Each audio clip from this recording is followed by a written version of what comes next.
Watch the moment GB News host Alex Armstrong is forced to step in and demand more respect from his guests. The row centered around the synagogue terror attack in Manchester that left 2 dead and whether pro-Palestine marches should be allowed to go ahead this weekend. Matthew Stadlen, a half-Jewish Briton, said that while the protests are in poor taste, they should be allowed to go ahead due to the dangerous precedent that could be set by banning them.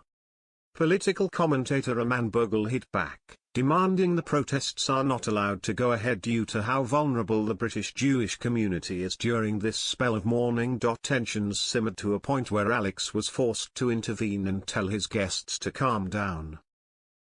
Mr. Stadlen said, "If you start banning certain marches, you have to ban other marches.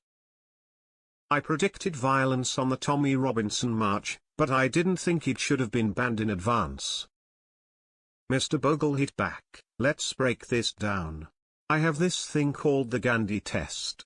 If you're doing a peaceful protest, the test of that should be, the people you are protesting against should feel safe walking through that protest. What you are saying is, British Jews' rights are less than those who want to spout hate on our streets."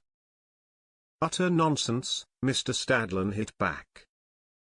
He then took issue with Mr. Bogle pointing his finger, demanding he puts it down. "You stop defending the hate marches," Mr. Bogle raged. "I am going to put a stop to this right now," Alex said, adding, "This is too heated. We need to show respect for the audience and respect for each other. We can disagree, but we must disagree respectfully. It comes after a terrorist assault on a Manchester synagogue during Thursday's Yom Kippur observances left 2 members of the Jewish community dead and 4 others hospitalized with serious injuries.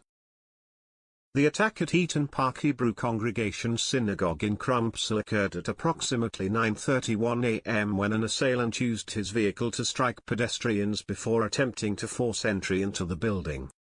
Armed police officers arrived within 7 minutes and fatally shot the attacker, who was later identified as 35-year-old Jihad al-Shami, a British national of Syrian heritage.